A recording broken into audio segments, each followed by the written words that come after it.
خوست کې ولایتي مسؤلین وايي په ځاځي میدان ولسوالۍ کې د تېرې شنبې ورځې بریدونو په ترڅ کې پاکستاني لوري په ترسره شوي برید کې 15 تنه ملکیان ټپیان او یو تن شهید کړی. دوی همهاله مقابل لوري ته هم د مرژوبلې اړولو خبر ورکوي. خوست مرستیال والي د برید پر مهال د افغان سرحدي ځواکونو لیدو ته سمدستي ورورسېد او د خلکو او خاورې څخه د ننګ په اړه مجاهدینو ته مورال ورکړ. لله الحمد هغې ښه اثر وکړلو. فی الحال کار روان ده او د جنګ کوم څرک نه لګېږي. لله الحمد هغه خواوې چې زموږ هدف دی چې هغې ځای ته موږ خپل ځان ورسوو، خپله خاوره په خپله قبضه کې کړو.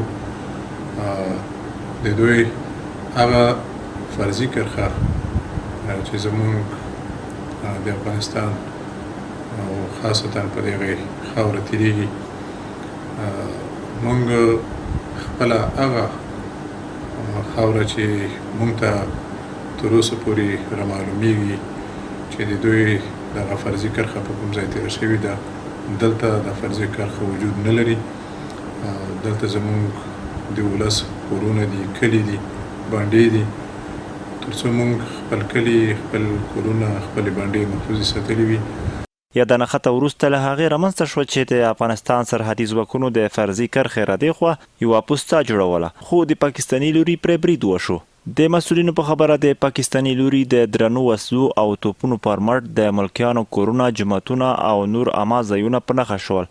خو په خبره افغان سرحدي ځواکونو هم په مېړانه له خپله خاوره څخه دفاع وکړه او مقابل لوري ته یې هم مرژوبه اړولې ده.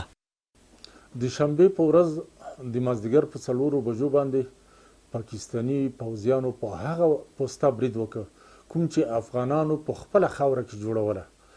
نو په دې جنګ ونښتو. په دې جنګ کې سپکې او درنې وسلې استعمال شوې. د پاکستان لوري ته د 15 کسانو د وژلو خبر راغلی دی.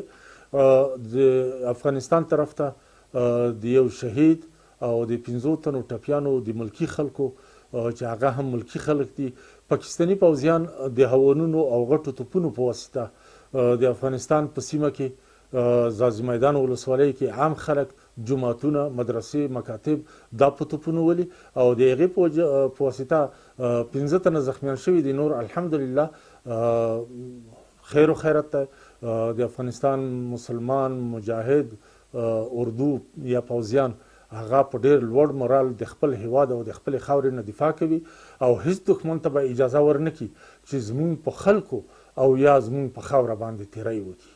په سیمه کې د مهال وضعیت عادي دی او تازه کومه نښته نه ده رامنځته شوې.